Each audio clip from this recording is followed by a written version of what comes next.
Welcome to another episode of the Straight Up Chicago Investor Podcast. I'm Tom Shellcross, licensed agent with Second City Real Estate. With me, as always, is Mark Ainley, founder and owner of GC Realty. Mark, how are we doing over there today? We're doing good. We are still live. You guys are watching our posts or following our different pages. We are looking for people who are actually hiring a cultural and recruiting role for a company to help us in finding the right people for our company's culture. So if you know anybody on the HR side of the world, please refer them over. We actually, I'll say this, we hired a new CFO, kind of a right around CFO type role.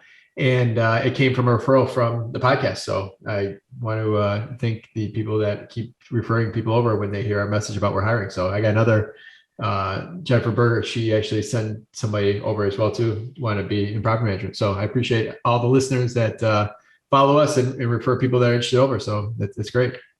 Man, I'm going to start saying I need deals on the north side here. All the brokers listening, help me, help you, or something like that. We got to do this. We got to get something out of this, right, Tom?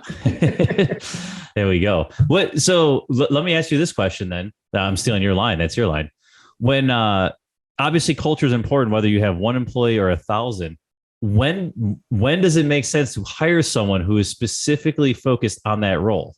Right now, you're investing money into someone whose sole job is the culture of the company. At what point does it become a formal position?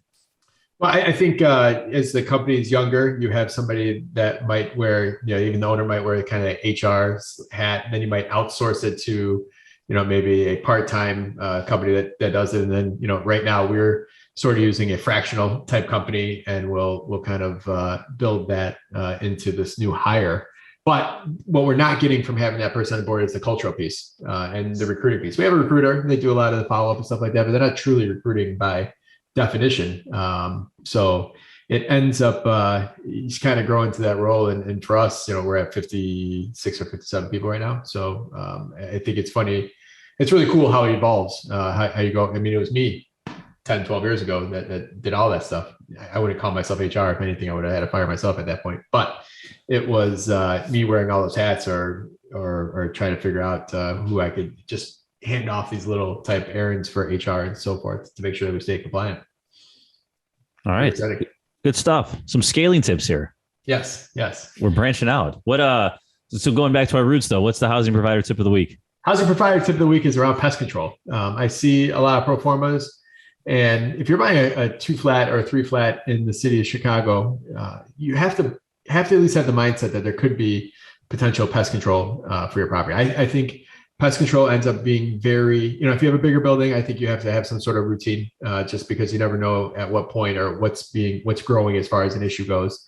If you have a 2 or 3 flat, you might be able to get away with it for years. Maybe you have cats and that's keeping them away, or your neighbor's got a bunch of cats, or you have a really good block. Sometimes some alleys and some blocks are just horrible pest control for whatever reason. Maybe there's certain people that just have a certain type of garbage and it attracts the rats, or there's a bunch of, you notice that the rats will burrow down underneath the garages, and they set up shop, and then they'll start doing it across all the garages on that block. But my point here is make sure you have money allocated for pest control. Pest control to have will only cost, we're talking hundreds of dollars on an annual basis, but whether it be worked into your maintenance part of your pro forma or it be on a separate line item, just kind of keep in mind. And if you don't need it, which maybe like I said, we have some properties where we have lots of cats and you never have a pest issue ever. And that just ends up being money you can allocate towards something else or just more profit.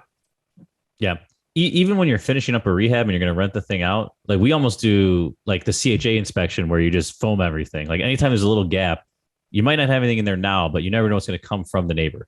Right. So just like all those small little gaps, like just pay the handyman to foam it up, call it a day and be done.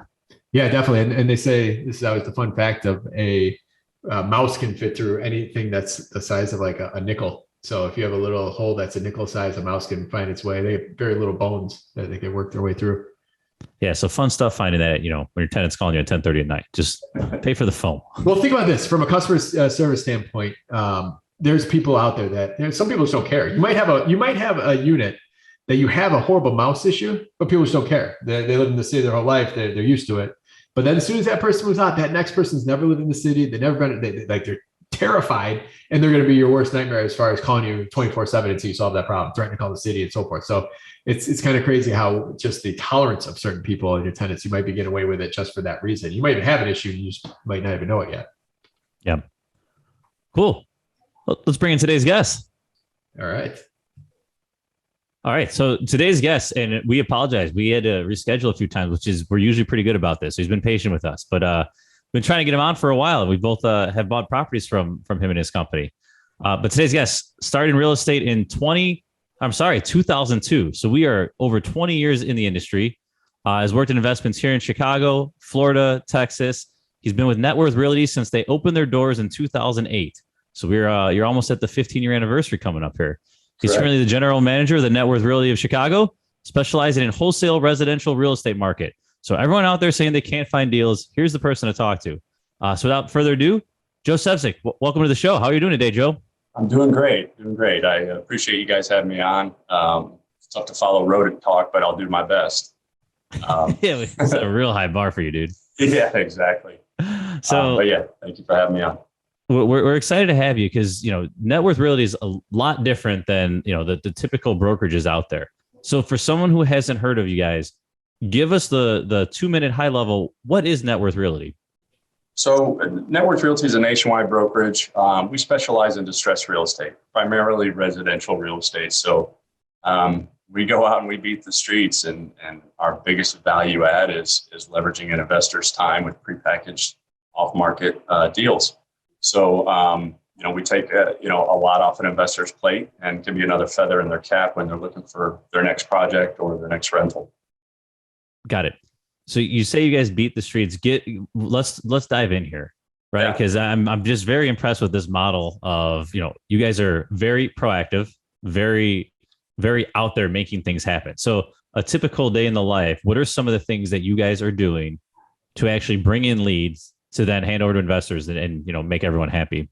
We're out in the field most of the time. When I say that, we're walking properties, so we don't make any money behind a computer. You can analyze a deal as much as you want, but until you get out there, press palms, meet with brokers, meet with individual sellers. We're walking 50, 60, 100 properties a week. I think our metric right now is we're offering on 21 properties to purchase one. So again, it's a lot of legwork. There's no secret to our sauce, but it's daily inputs. We come in, we're in here for the morning, and my team is out scouting, going out and looking at properties and putting together rehabs and making offers and contracting houses. So you guys were sort of, and this is how I explain you guys, and if I'm wrong, I apologize, but I explain you guys, you're like the first legitimate wholesaling brokerage that kind of came on the market in the sense of, so for context, I think it was 2.5 years ago, you couldn't just be a wholesaler off the street. You had to actually have a license, it'd be licensed with the state of Illinois. Correct. And you guys kind of, maybe I met you guys came on the scene right around that time, and you guys really legitimized, you were one of the first companies I saw that truly legitimized the way of doing business, of whether it be out there doing mailers or trying to source deals to be able to turn around and sell them to investors. Although the timing is there, we've always been licensed. Since our inception, everybody's been a licensed agent because we're dealing with the public. We're buying, advertising, and I think even the law here in Illinois is up to one wholesale deal a year or assignment a year, and then you have to be licensed. We're nationwide, and we closed over 2,500 properties last year. So we're doing a massive volume, but realistically, we're all licensed. We've been licensed before that law was passed. Let me say this one more time out to everyone, the listeners. Like, you have to be licensed to be doing these wholesale deals. I think you get a grace period of one or assignment or one, like you said, but I'm still seeing a lot of people out there, and the fine for doing something, being an unlicensed, doing deals is like $25,000, and you could never get your license legitimately. It's like some crazy number. So it's not the risk versus reward to skip the 8-week class is not there, people. So just keep that in mind. Correct. Yeah, it is a hefty fine. Illinois, supplements a lot of their income with fines. So yeah. They're out to get you, and realistically, title companies are on the lookout too, as well, to protect their interest and that such. Yep. So Joe, we're going to dive into the actual process and how you guys help investors. Before getting there, everyone listening has handled some level of adversity in their life, right? But many folks haven't handled the just crazy amount of rejections, right?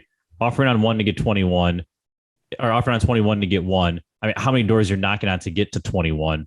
Like, can you just talk us through some of that? And then how do you and your team keep that mindset to keep plowing ahead? Because so many people would shy away or quit or say, this ain't for me. It's a grind. It's tough. Rejection sucks in any part of sales. But I can answer for myself personally. I just love real estate. Like I eat, drink, and breathe it. So it's full time for me. It always has been. Saturdays and Sundays aren't an issue for me to go walk a property. So that's the short answer for me. But again, you mentioned mindset. That's training. That's reading a lot of books on getting your head in the right spot, but also not taking it personally. I tell my team here all the time, they can't take away your birthday. If somebody rejects your offer, that's fine. Let's go on to the next one. Follow up on that one in 6 months when they when they're ready to come down to earth. But it's really those types of things to get your mind in the right framework. But any kind of sales. I mean, you guys aren't in an office setting, are you? But I get somebody stopping in my office, once a day, cold calling, and I don't envy them because of what they're selling. That's not for me. I don't. But so for me, as far as the mindset, it's easy for me. This is what I do, and this is what I know. I have an engineering background. I should be fairly calculated and an introvert, but I kind of got rid of that and thoroughly enjoy what I do. That's great. So talk us through now. You guys lock up a deal under contract. What because you guys just don't blast it out and say, hey, look at this. Like, you guys put together rehab numbers. Like, you're looking at ARVs, you're putting together almost a packet, almost like a commercial broker putting an OM together. Talk us through, just for someone who hasn't dealt with you, that extra value add you put forth through investors so they can have more confidence in their purchase. Well, as far as, when we have something available to our investors, we'll put together, like you said, a rehab budget, and that's really market specific. So, we've been operating a little over 4 years in this market here. I came from Houston. Pricing is totally different. The scope of work is totally different. So I visited with, 24, contractors. Give me, costs per unit costs and that kind of stuff. So we really, focused in on our market here to get, an average cost of what it is to rehab properties and what it takes to rehab properties. I never dealt with basements before, that type of thing. So that's kind of the rehab side. As far as putting together projected values, running comps, I do that all day long. And we're also a lender.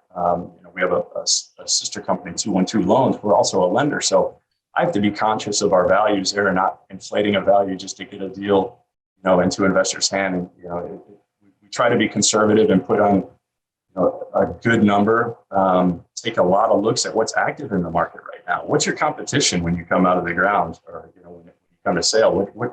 What's going on in that neighborhood? Right now, in the market now, you look at actives, there's one active maybe, and it's overpriced with a non-motivated seller. If it's priced right, it's gone, within a matter of a few days. So always taking a look at the values in that respect, and always adjusting our numbers as far as rehab months. I love the fact that you mentioned you came from a different market and things are so different. What were some of those nuances that you learned right off the bat coming to the Chicago market? High cost to transfer properties, really, transfer taxes, dealing with the individual municipalities and villages and the challenges of pre-sale inspections, and, working with attorneys that sometimes want to throw a wrench in a deal because they're not getting paid. It's that type of thing. So those were like three of the major things that I ran into, able to figure out, and we still, work on it. But I'd say really it's coming from a city standpoint or a village standpoint of dealing with transferring property, whether it's monetary with taxes and or, pre-sale inspections. I want to dive a little deeper in that too, because I think you have an awesome perspective that a lot of people from out of the area need to hear. What about the rehab numbers or the type of construction or type of properties or the pro forma? Like what is different that you put together here than you might not when you're Well, I mean, working in Florida and working in Texas, you're generally working with houses that are 30 to 40 years old. Here we're dealing with houses that can be upwards of 100 years old. So no matter what what you plan on doing, if you plan on flipping it, obviously you got to get everything up to code, or if you plan on renting it out, you don't want to just leave old stuff in there and then have a tenant call you, 4 months down the road because they got a leaky faucet or a busted pipe. So that's the first thing. Then the cost to do, rehabs is, labor costs in Texas are a lot lower. Permitting is, almost non-existent, to get rehab done. It also cuts down on your timelines too. If you're not waiting on permits, if you're not in permitting, waiting for approval for 4 months, you can start demo that day and start putting a roof on the next day. Yeah. I want to go back to transfer to, we just wrote a blog on this too. It's on the site, but when you're in the city of Chicago, they are taking $5.25 for every $500 of the purchase price. And if you are the buyer, you're responsible for $3.75 for every $500, which is almost 1%. So if you're buying a property for $400K, take that time or divide it by 500 and then multiply it by 3.75. And you start doing these bigger deals, it is a huge number. And for everyone who wants to go be a flipper, you then pay the seller on the sell side, then you pay that other $1.25. The city makes a ton of money for allowing you to transact within their municipality. It's crazy. Yeah. You have a lot, and even some of the the suburbs are even higher. You got areas like Oak Park. It's $10 per thousand. On the seller, born on the seller. Tremendous amount of money. That's a higher price point. You're talking $3,000, $4,000, $5,000 there. Transfer stands. I have a document we put together. We got most of it from the IAR, Illinois Association of Realtors, but it breaks down all the different towns in the city. So we could plug it on the website that has all the breakdown of each city. People can plan for it at least. Well, that's a good one. Alex, who does our notes, you got to follow up with us. Make sure we actually do that then. Mark, go ahead. No, it's super expensive. So I'm going down a rabbit hole here, but all these costs is so important when you're on the either buy or sell side. I remember when I first got into this, you're running numbers and you're like, cool, I'll buy it for 20 or I'll buy it for 100. I'll put 20 into it and I'll sell it for 140 and I'll make 20. It's like, no. Like there's so much in there. And to what you're saying, there's so many costs in there. We didn't even get into in this conversation title or, a lot of honestly, people don't recognize the fact that they have to use an attorney if on the buy side. They don't have to, but they end up doing it most of the time because someone eventually gives them the advice to do it. But the expenses, just to, you call them costs of doing business, but those are big numbers. Yeah, absolutely. So Joe, talk us through, let's say you put something under contract, you go to investors, for whatever reason, you don't have a taker on it. Do you guys typically just, hey, we're out of contract, we lose the escrow, or will you guys take it down then as well? No, we'll close on the property. Yeah, we have, we're a direct buyer with our sellers. Sure. Got it. So regardless, you are following through on that when you're face to face with the seller, you can confidently walk in there and say, yep, someone else ain't taking the assignment, we're good here. Correct. That's great. Yeah, it's the same way with we've had Blake McCray on the show where he doesn't have anyone, he'll take it down himself, flip it, rent it, whatever it might be. It's much easier doing business with that person too. Everything's much more transparent with the seller. It's just an easier, smoother transaction for everyone involved. Well, part of it has to do, I mentioned that we look at a lot of properties there, but making sure it's a deal, when you buy it, and making sure our numbers check out. And it's, a lot of times we're buying the cheapest thing in the neighborhood. It's a deal, or at 1970s prices. So, we're conscious of that. And I oversee everything as far as deals going through our office here. And I don't just rubber stamp everything. I get out there and I walk the property and make sure that we're not missing anything on a rehab and not missing, or missing anything on the value, good or bad. Yep. So you guys special in finding, distress in one way or another, whether it's physical distress or some, third party occurrence that has caused distress to the seller. What are some tips you can give to our investors listening that would like to also hunt in these same territories? Right? Like what are some, you don't have to give away the secret sauce, but what are some clues or some things where it's like, hey, like I would focus here? Well, I mean, I'm not afraid to, I'm not going to hold anything back as far as how to do it, because it's, you can open up any book and they'll tell you how to do it, but you got to get out there and do it. I would say, first off, I mean, if you're an investor, even if you're just getting started out, everybody in your sphere of influence should know what you're doing. That's anybody, at your 9 to 5 job, banker, church, whatever it is, they should know because they may know somebody that's looking to sell. And if you're an investor, they need to contact you. So definitely, that's the first place I start. Your sphere of influence should know exactly what you're up to. I would say, if you're more on the experience side or doing deals, better train your contractors to field. When somebody walks up to your project and says, "Hey, what are you guys doing here?" Train your contractor to ask them if they're selling their house. I buy houses on rehabs all the time. A neighbor comes over and sees it, or somebody's coming to check in on a house that they just inherited, and go, "Oh, there's an investor fixing it up there. Let me contact them." So definitely, that kind of goes along with your sphere of influence. But everybody should know what you're doing. I love it. So simple. And it's one of those things that pays dividends either immediately or 3 years down the road, right? You don't know when it'll hit, but you got to put it out there. And at some point, you will be rewarded for it. Correct. And we, and some of our, direct marketing campaigns, fielded a call from a letter that hit 4 years ago. Some people hold on to stuff, so don't discount anything. Everything works. Some things work better, but you just got to be consistent. Yep. What's the follow-up process like, right? Because a lot of this, you're not going to guess on the, oh yeah, that sounds good, here's my house. Like a lot of it's going to be third, fourth, eighth, whatever attempt. Yep. Talk through just how you stay on top of these folks. How do you drip on them without being annoying, like actually providing value and getting to a point where, hey, now it makes sense for us to actually do this deal together? Well, I think you got to kind of back up a little bit. It's got to be the right deal. I'm not buying somebody's house that they're living in and things are functioning the way they should be. So you really, it comes down to having a property that really needs a cash offer. It's not going to, qualify for conventional financing or an FHA loan. So it's really getting in front of those motivated sellers there. So as far as, maybe they don't like my offer today, I follow up with them at the very minimum every 3 to 4 weeks. But also that comes with meeting with them and finding their pain points and what's their motivating factor. I'm looking to move in the summer. I'm moving out of state there. Okay, I get it. I'm still going to call you in the winter and the spring and still see if your plans are summer, and I'll pick up some things that we can find some common ground on and talk to. So I'm not annoying you, but at the end of the day, the follow-up is key, but you have to be following up on the right prospects.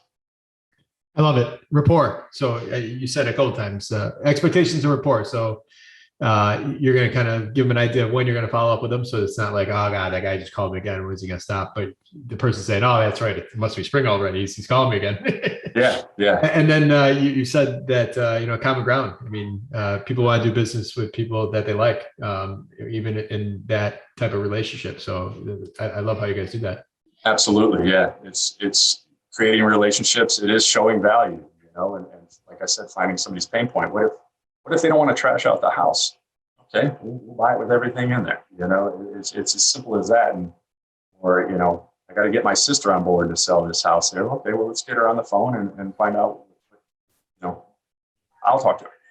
Well, let me ask the question then, based on what we're talking about culture before. Like, do you hire for that? Do you train that, or do you do both with your you guys pretty big company as well? It's a challenge for sure. It's tough to find. I mean, I'd be lying if I said my first boss that hired me probably didn't see that in me.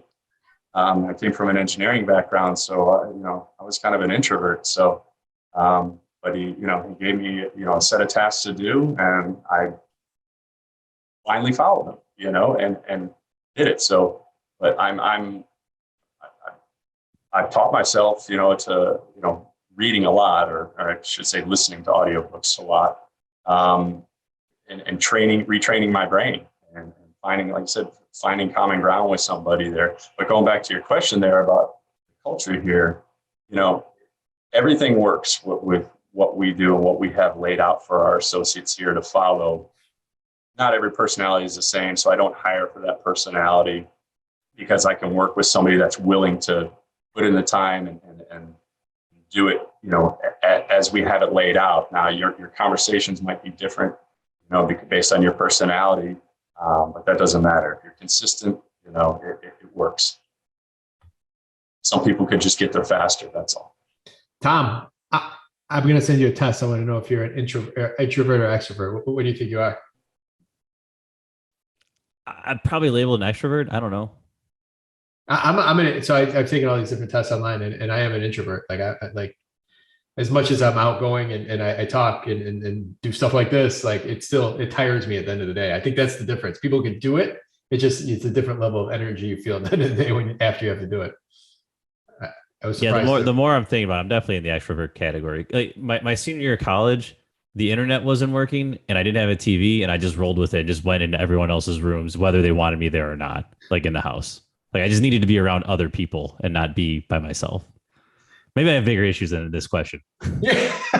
It's bigger. I might not have the right test for you. Yeah. Sorry, you help me out. So Joe, let's sidetrack 1 second here. I want to hear a either funny or what's like the goofiest thing you've seen walking in some of these distressed homes. Do you have any cool old antiques? Anything cool there that we can just, focus on for 20 seconds. We've closed on properties and we found money in walls, cash in walls. You got to underwrite for that. If you do enough deals, there'll be that. Well, edit that out. We didn't find any money there. There was nothing to find. But no, you walk into some, I wouldn't say funny. Sometimes they're sad, the situations that somebody was living in. But it's every day is different. That's for sure. Walking into these properties that, are abandoned or unlivable. Yep. All right. And then similar question, give us like a very difficult deal you were able to get through the finish line, whether it be, cloudy title or, some of these deals, there's a stress. It's just, it could take 9 months to get through because you have this or that, or some dead person on the title. And I'd say like in general, like I played marriage counselor a few times on deals, where a husband and wife are separated, but still on title or however it shakes out. And I have to be the conduit between those two and hear them both out and calm them down. And at the end of the day, get them to focus. Hey, the goal is to get rid of this asset. I'm here to help out and purchase it from you. You don't, I'll hear about his girlfriend. You can tell me about his girlfriend and all this stuff there, but, and playing that role. Also worked with, we did a deal in Chicago, South Side there. There was 15 heirs. We're looking to split like $32,000. So you can imagine the windfall that they were coming into, and they were scrapping over it like nobody's business. So it took a couple of trips to, people's houses there to get the contract ultimately signed by everybody there. But, that's just kind of the, what we do to get a deal done. That's great. So let's talk about the last, year and a half, 2 years. The market's been insanely hot, regardless of what neighborhood you're playing in. What have you guys seen? Has that made your job easier or harder, right? It's probably easier on the back end to find an investor, but everyone you're going to and knocking on a door or talking to is, probably saying, oh, I so-and-so down the block got X for their property. And it was insanely overpriced. Like, has the job gotten easier or harder? Is it pretty much the same because you're on both ends of the transaction? I would say the short answer, it's pretty much the same because we're still using the same method and techniques that we buy properties. We're just not at a certain percentage there with the market will bear. So, we had a quick adjustment in 2008, 2009 there of when price points dropped and real estate was toxic. That's when you had hedge funds coming in and stuff. So your buyers change a little bit, but like this market here, I would say it stays the same. It doesn't change our routine. We're still looking at fairly the same amount of properties to contract one. I would say it's safe to say you will lose some deals, out to somebody, just a neighbor, that got wind of the house. It wasn't an investor on Tuesday, but as an investor on Wednesday, hey, you're selling your house. Yeah, I'd like to buy it, so you do see some competition entering in that quite honestly won't be here in a couple of months. There's already the banter of reading the tea leaves of, oh, interest rates are up and, prices are going down. It's like 5% interest. It's pretty cheap money. It's just not going to get what you were wishing for last summer. But it really hasn't changed. Our routine and our strategy and our model that we run hasn't changed at all. So it's kind of segue to what it's like to work with a company like you, as saying I'm the investor. What's an ideal client for you? How should newer investors present themselves that makes someone like you want to work with them? And just any sort of feedback around what it's like to do business and how our listeners can win doing business with a company like you.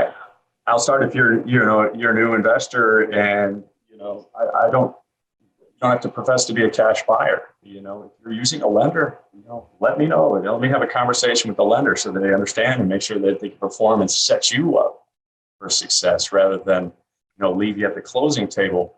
So that's key. Be honest up front and be somebody that you want to work with. The other thing is feedback. I know the house needs work. We've got $85,000 going into it. Right. The feedback of, hey, it needs a lot of work doesn't help me work with you. Can I get some specifics? We just walked a rehab here and it's $100,000 rehab and you haven't put pen to paper once and you're saying no. So let's walk through the numbers. Where are we off here? Where's the disconnect? So that feedback and working, again, the buyers that we work with are ones that go out to the properties. They don't make money either behind their desk or a computer and analyzing a deal. So getting out and walking properties with investors and getting constructive criticism, feedback, why they like it, why they don't, is the best.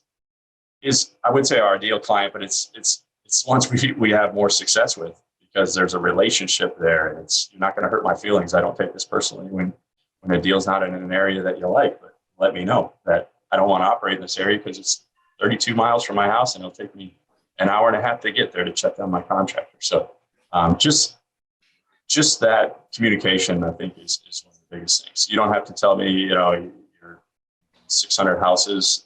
That's fine. That's great. I'm going to learn from you then. That's my attitude.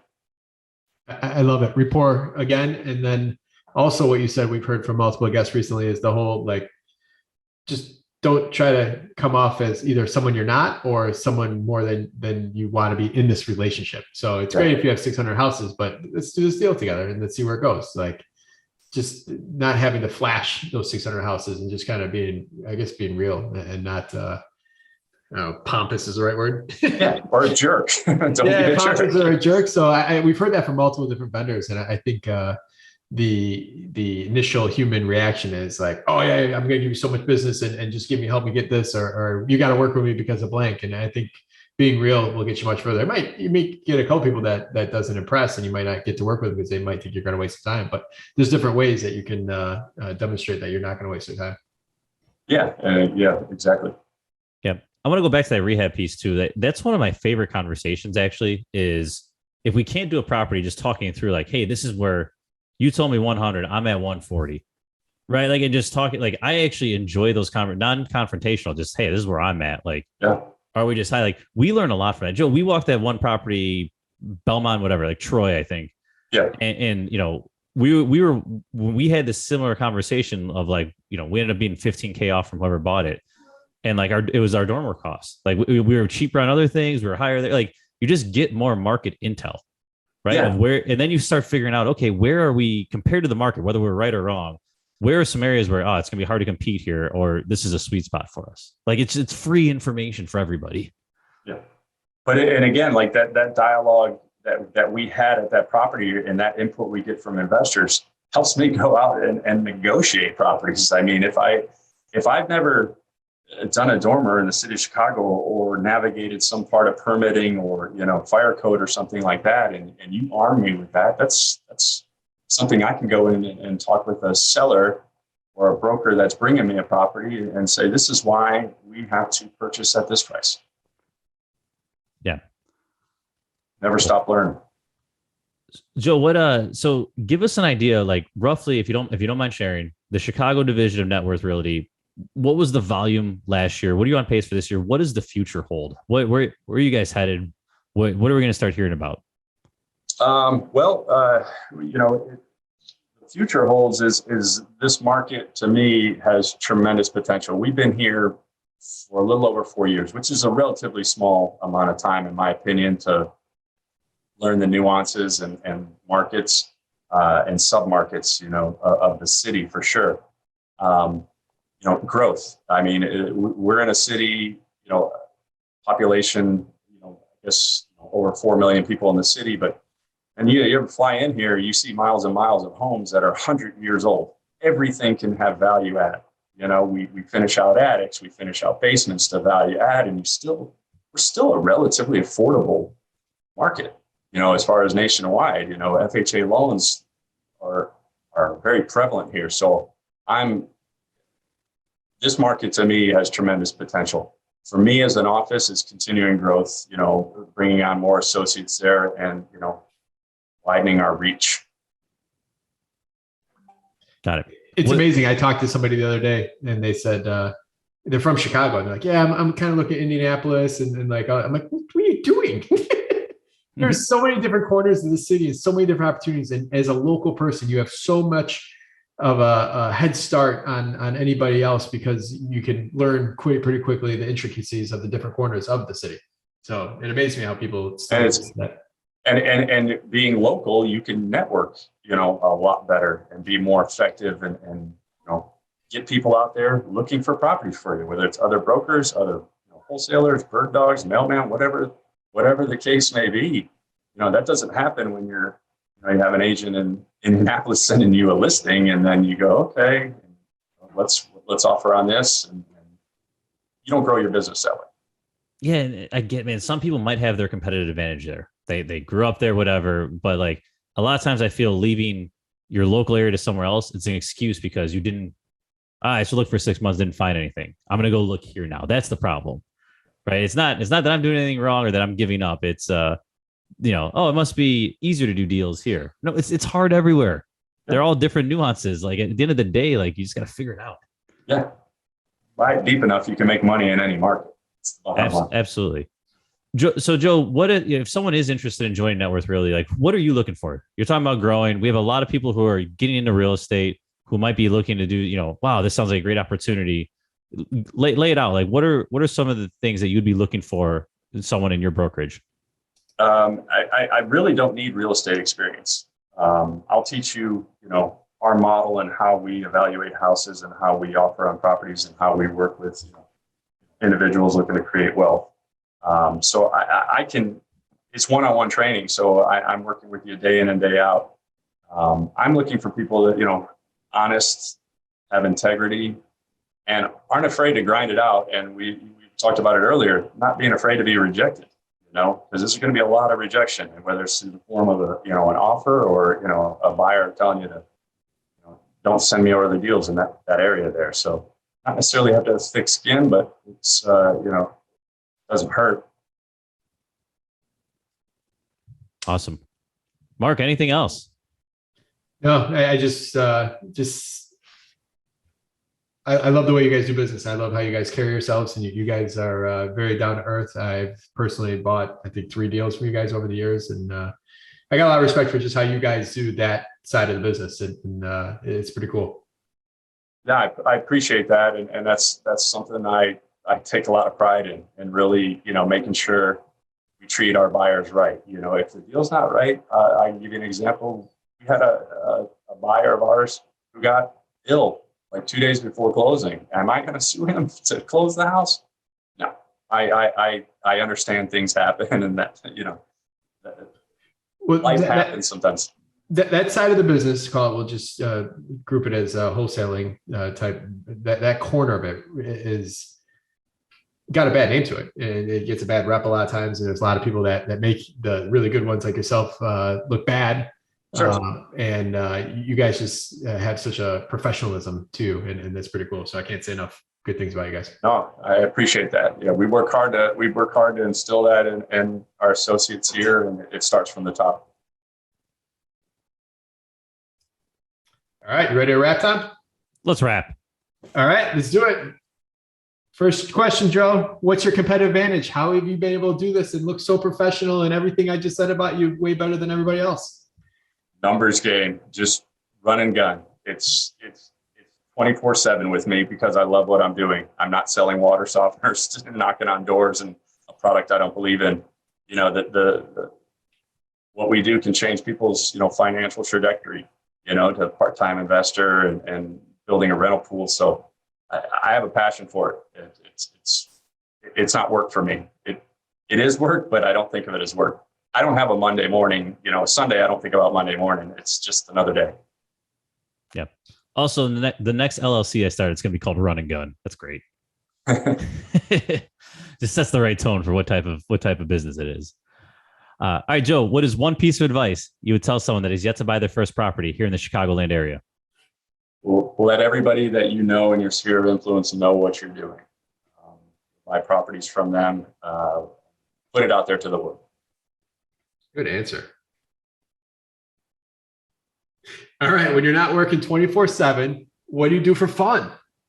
I try to get out and golf. And during the pandemic, I bought a guitar and I've been teaching myself guitar for the past 2.5 years and really enjoy it. It's part of that mindset thing. It's the process. You got to love the process. And I said I'd give myself 5 years with that. And it's little steps and growth. And that's also what I love what I do here and coming in here and opening up a new market. It's the growth and the process. You got to love the process.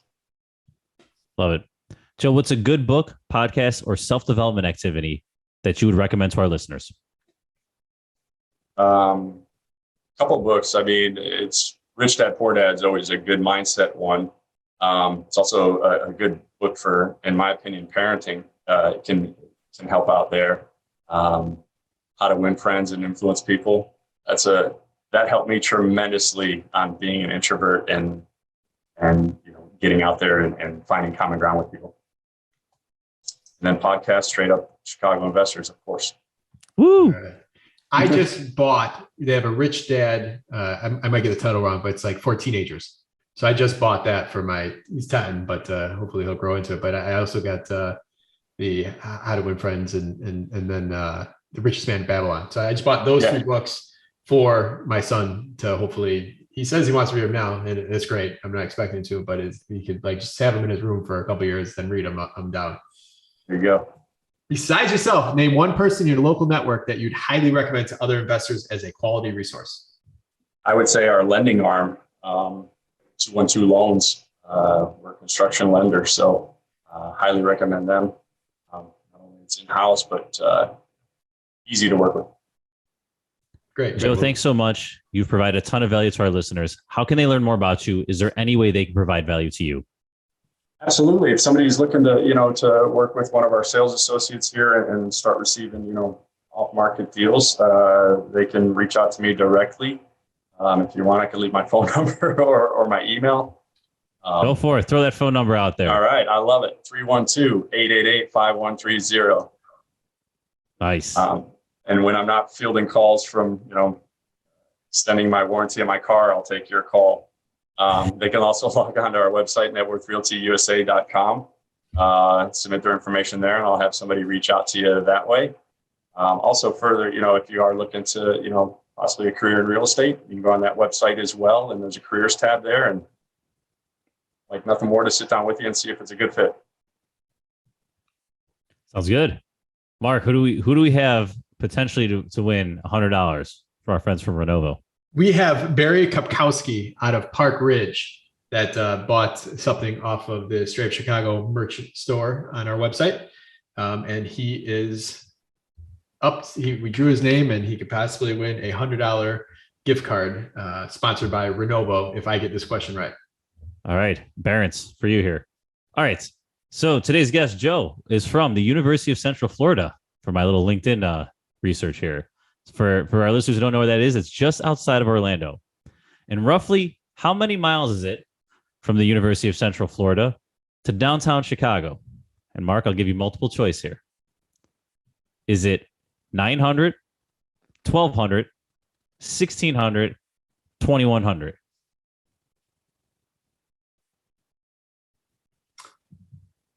I'm trying to figure out how long it takes to drive to Orlando. I would have said 1200. All right, Joe, do you want to throw a number out there? That'd be my guess.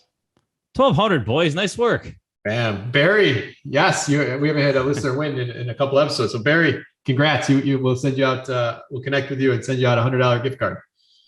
See, I'll make the questions harder. I want to drag out the Renovo sponsorship as long as possible so no one wins. So yeah, that was just a math one backing in. I knew from here to LA was like 2,000 or 2,200. So I had to be less than that. So, all right. Congrats, Barry. All right, Joe, thank you very much. Tom, thank you as always. Listeners, man, we haven't asked people to subscribe or smash that like button lately. So guys, please, our reviews online, especially on Apple, have not gone up lately. So I'm going to make you feel guilty about not leaving us a review. And if you left a review on there, then please go on our Facebook page, leave a review there, or feel free to go on any of the other podcast sites and leave us a 5-star review. It's our reviews that help drive additional traffic and get us higher up when people are searching. So Joe, thank you very much. Tom, thank you. And smash that like button, everybody. Thank you, gentlemen. Appreciate it. Thanks all.